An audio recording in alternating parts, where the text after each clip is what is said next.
Hi, so I thought I would do a quick video, not one of my favourite things to do, on how I cleanse in the morning and also the difference that I do at the nighttime cleanse. Um, it looks like it's a lot when you see it on the website, but actually it's very quick to do. It doesn't take long at all and you really do see the benefits from it. So I'm going to very quickly run through a cleanse.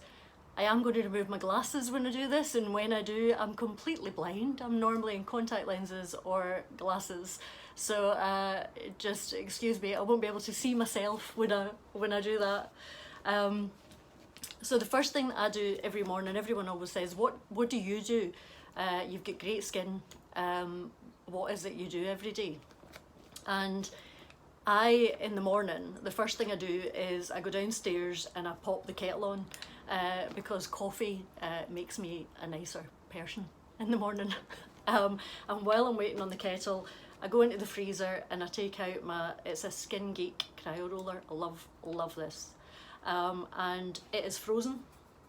And what happens with this is when you roll it over your face in a massaging action, the blood is taken away from the face because of the cold on the skin, and then it comes back full of oxygen and rushes oxygen to your skin. It's also great for like just wakening you up in the morning and also closing any pores and everything. Now, some people would put their serum on and then use this to get the serum deeper into the skin. I like it as when I'm waiting on the kettle, and then I do my cleansing after that.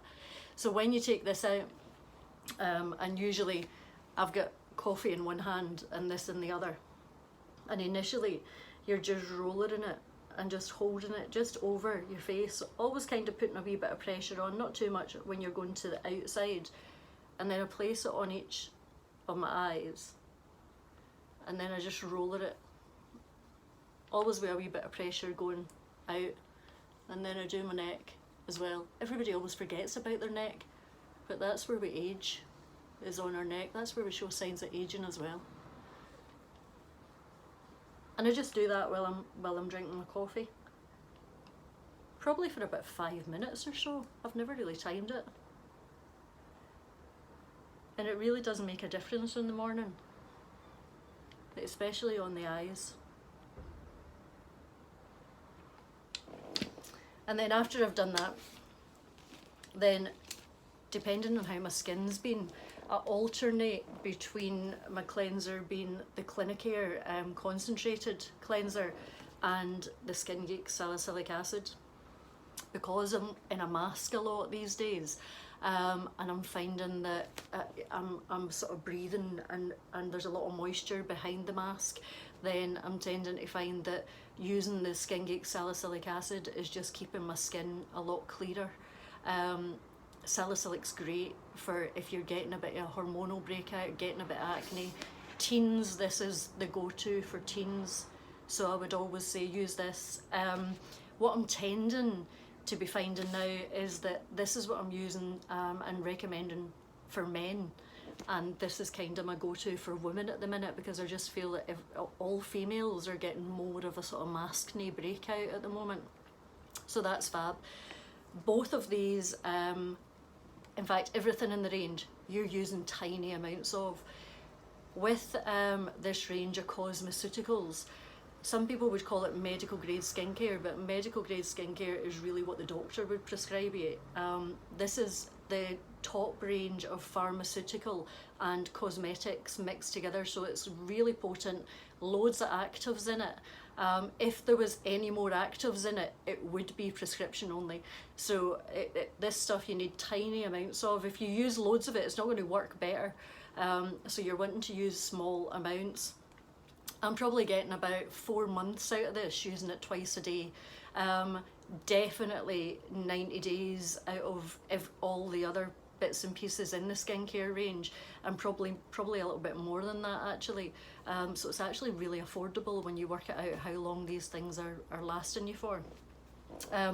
So if I use the concentrated cleansing foam at the moment, and I've got a wee bowl of water to the side, so just put a small amount, and these are the type of amounts that you're talking about using. And then just get some water on that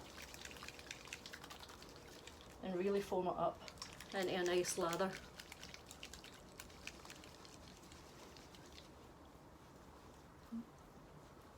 Like I say, I'm now totally blind, so make sure that you're getting it into all the areas of your nose.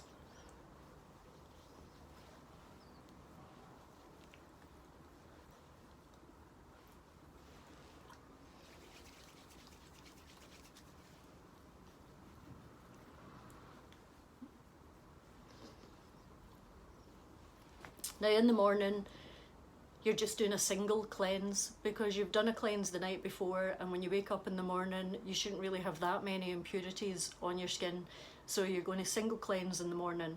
In the evening, you would do a double cleanse. The first cleanse would remove the makeup and all the sort of debris that your skin's picked up during the day, and the second cleanse would be your actual cleanse where you're cleaning the skin. So in the morning, it's always just a first cleanse. Now you can get this quite foamy if you like it to be a bit more foamy. Now, I love these. These come in a pack of 7, and there's a little wash bag that comes with them as well. They have an exfoliating side and they have a soft side. Now in the morning, when you're just doing your single cleanse, you would use the exfoliating side. At night, when you're doing your double cleanse, fluffy side first, and then you would use your exfoliating side. After you've used these, at the end of the day, you would just pop them in your wash bag. The reason why you can use this, so in the morning when you're cleansing, your skin's already quite clean, so you can just keep that and use it again that night. But as soon as you've used it that night, then in the wash bag it goes, and then the next day you take a clean one. There's no point in using all these lovely active ingredients that are getting down underneath that skin layer if you're using something dirty to put it on, because you're just going to keep transferring bacteria in there. Now I'm going to pop that in my wee bowl here, just so as it's got some warm water on it.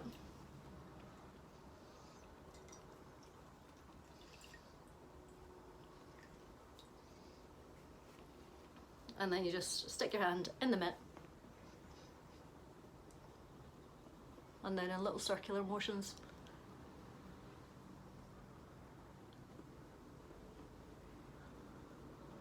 You're just removing your cleansing foam.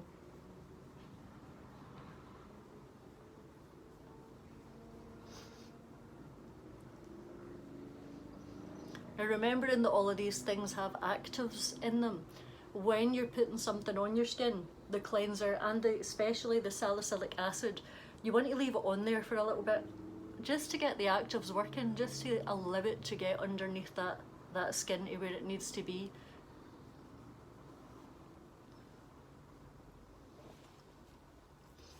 I'm just going to pat dry wherever you goes, but you pat dry with your towel. Try not to share a towel with anybody else in the house. Try and use your own towel. Again, thinking about the bacteria that you're transferring.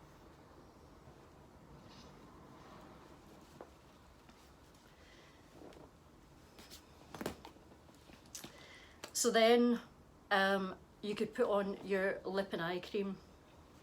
Now the lip and eye cream, which I've not set out, because in my house we share it. We have one lip and eye cream that sits on the bathroom windowsill, and it lasts for so long that it seems crazy to have 5 lip and eye creams in my house. So we have one lip and eye cream, each of us. In fact, if you'll see here and you're maybe wondering, all of my things have a red nail varnish dot on them, is because the arguments in our house over whose is whose, and 3 teenage daughters, myself and the hubby, we stopped all the arguments by just putting a lick of nail varnish on everything to identify whose is whose. The lip and eye cream doesn't have that. With the lip and eye, you're using a tiny grain of rice on the back of your hand here, and then you would just dab it on around your lip and around the delicate eye area, around the top. Bad planning on my part that I haven't got one here today. I've had lip fillers, so just very subtle. I had them last October, and I went down on a little refresher course just before I opened O, and one of the models didn't turn up, so I got a wee top up on my lip fillers. Now lip fillers, they have hyaluronic acid in them, which holds moisture, and so does a lot of the products that we use. They retain moisture, they retain water up to 1,000 times their size or their weight. Everything's all weight when you're talking about hyaluronic acid. So when I put lip and eye cream on my lips, it really makes a difference, because it gives me loads of hydration, and it defines where I've had a bit of definition around the edges of my lips and a little bit put in the body. It really defines those, same as when I put lipstick on, it really sort of plumps up everything around my lip area. So it would have been good if I could have shown you that. Anyway, we'll carry on. The next thing that I use is a moisturising liquid. Now this is, even though it says it's a liquid moisturiser, it's more like a toner. With this, I do 2 wee pumps into the palm of my hand, and then I just pat it on. The only thing you're really wanting to rub on is your cleanser. Everything else that you're applying on your skin should really be a pat or a pat and smooth action.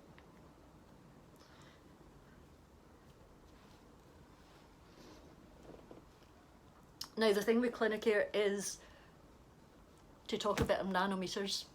Your skin is 30 nanometers. Now most of your cosmeceuticals will be 18 nanometers or less, so that's why they differ from high street products. High street products are probably about 600 nanometers. They're only ever dealing with the dead top layer of your skin. They're never getting down to where the magic happens. If I scoot away for a second. So anything that you're buying over the high street is just dealing with this dead area here, so all it's doing is making the dead area look a bit better for a very short period of time, but that dead area sloughs off. In younger skin, you're getting a turnover of your skin every 28 days. In older skin, once we start to sort of get into probably our 70s and our 80s, it can take up to 80 days for this skin to become new skin, that cycle to pass through. The area that we're wanting to treat, and everything that we do when we're talking about science meeting skincare, is dealing with this layer down here underneath the live part. So you have the epidermis, which is the outer part, and the dermis, which is the live part underneath, and that's what we're wanting to treat. We're wanting to get through these layers and treat the underlying layers. And with Clinicare, all of their products are between 5 and 8 nanometers. So they sort of praise themselves on that, they prize themselves on that, that their products are actually getting down to where they need to get to in order to work, and that's where you see the change. With that cycle being different depending on your age and genetics and different things, it can take, you know, a month, 2 months before you're actually seeing the true benefits, and sometimes it can get a little bit worse before it gets better, because we are resetting the skin. The skin's acidic, and when we just use water or we just use soap, we're making it alkaline and we're making it reactive.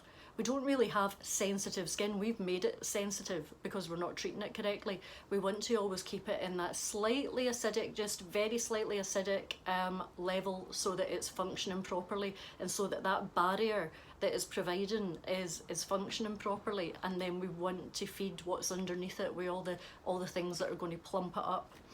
So after the toner, then I use the essence and the serum, because I'm going for the full shebang, because I'm not that far off my half a century, so I'm starting to try and plump up what's underneath the top skin layers. For my daughters, who are all young in their teens, they would do the salicylic acid wash, they would do the pure version of this liquid moisturiser, they do a bit of lip and eye cream, and then they do their SPF, their sunshield cream, and that's them done. So they're in a much easier routine. For me and Steve, we'll do the cleanser, we do the moisturiser, but then we add in the essence and the serum. Now again, it's tiny amounts of these, so you're putting this just on the back of your hand, and then you're just patting it on.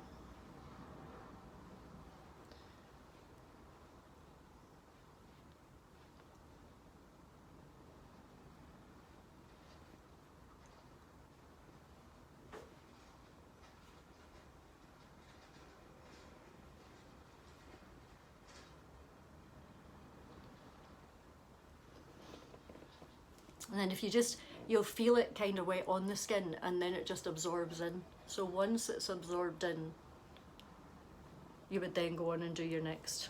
I'm squinting at these bottles to see which is serum and which is essence. So again, you're talking just small amounts of these, and I'm kind of just doing a wee patting technique as I'm smoothing this in. I don't know how evident that is on the video.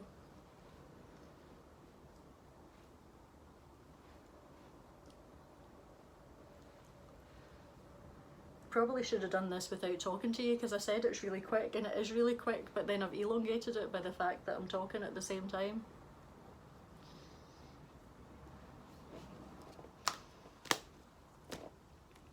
And then the last thing in the morning I put on is dermal corrective cream. So you have the Sun Shield cream, which doesn't have a tint in it, it's got an SPF of 30 in it. And this one is dermal corrective cream, it's got a slight tint to it, and it's an SPF of 50. I love this. Because it's dermal corrective, it also carries on working under the skin when you're wearing it. Now, most days, that's all I put on, and then I stop there. If I'm going somewhere fancier, then sometimes I will put a bit of makeup on over the top, but actually most days I kind of feel that just with that, that's enough. And especially on working days when I'm going to be behind my mask all day, and especially the heavier masks that we use, I just feel that that's keeping my skin a lot healthier. So again, with this, you're just putting a small amount on the back of your hand. Now, I probably overuse this a bit, just because I love it so much. Again, I can't see what I'm doing here.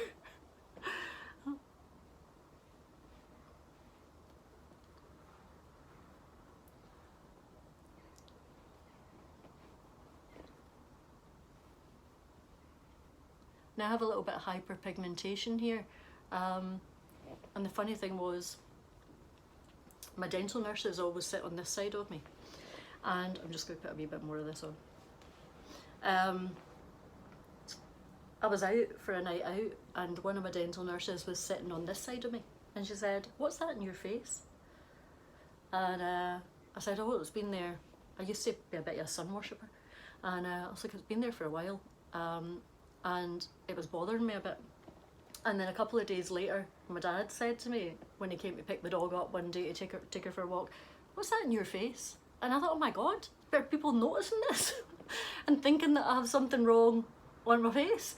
So during lockdown, I done all the MaskEd training to do with skin cancer detection and everything, and I studied a lot of skin science and went on a lot of courses, and it is just hyperpigmentation. Now, the Glow range that we have deals with hyperpigmentation, but I really like the Refresh range because I'm getting older. So what I'm kind of playing with at the minute is I'm using the salicylic acid wash, and I could use a glycolic as well, but I'm using the salicylic acid wash, and then I'm just using my SPF, doing my cleansing routine. And without playing with anything else that I have, any of my fancy bits and pieces in here, I'm actually monitoring the hyperpigmentation just to see how it's going, and it's definitely improving. So I want to try that first. I'm taking wee pictures of it so that I can kind of say this is just home care alone before I start playing with anything else, or the Glow range, which will help to address that hyperpigmentation. But it's because of damage. So the melanin in my skin has reacted and left me with a little bit of pigmentation in that area, and eventually we can repair that. We can get rid of pigmentation just by treating it correctly and allowing the skin to repair. So that's my dermal corrective cream. And then that would be me. I would sort of leave at that. I'm going to put my glasses back on. And I can't even describe to you how clean your face feels, or how tight the skin feels around it as well. The difference at night, so in the morning,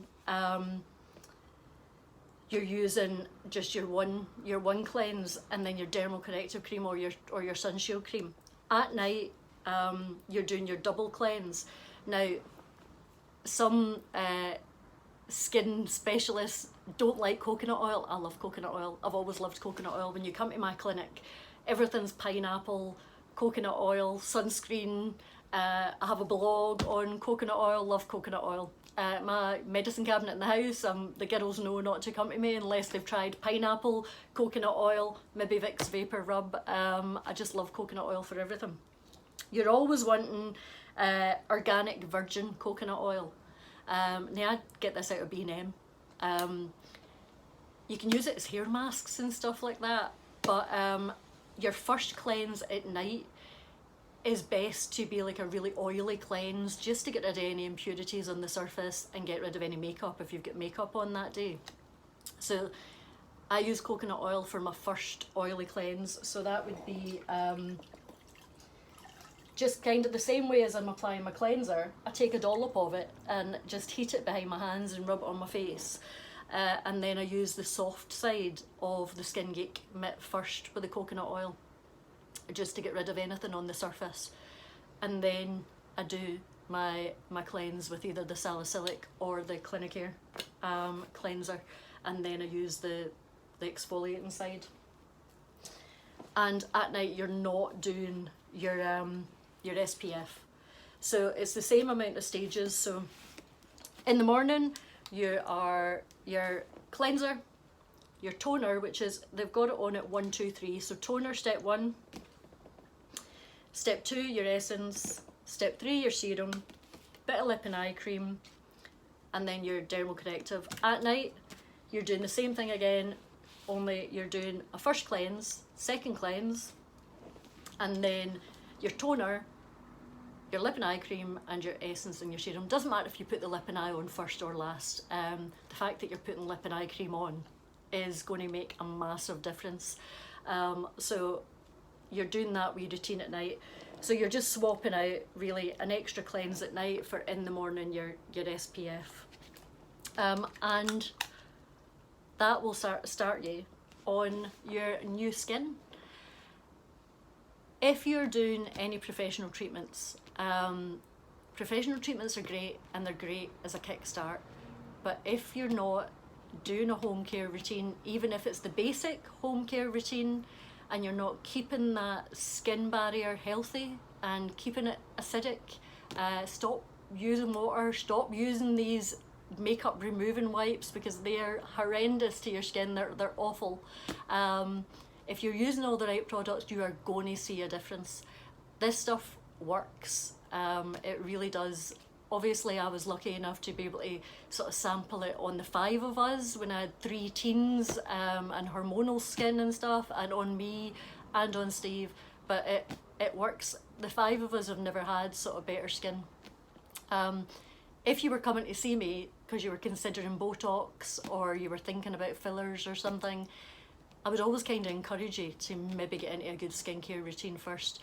When I was initially unhappy with my skin, I was thinking, oh, I'm going to get a bit of Botox in my crow's feet, and I'm getting wrinkles in my skin. And actually my skin was just dehydrated, and it was dehydrated from the outside because I was using all the wrong things. My barrier was just totally breached and nothing was working.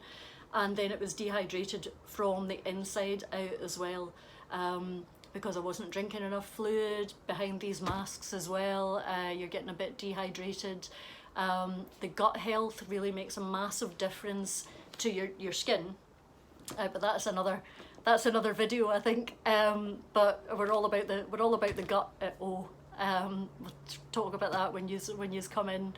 But that is the skincare range, and it's really quick to use, and your skin will thank you for it.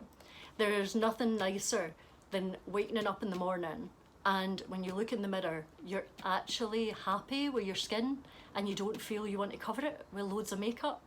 If you've got good skincare and you've got good skin, you're going to be ditching that makeup because you won't need it. Your skin will be lovely, look really, really clean and really healthy, and we'll all stay fabulous. So, first video I've done, went on a bit. Thank you for listening. Bye.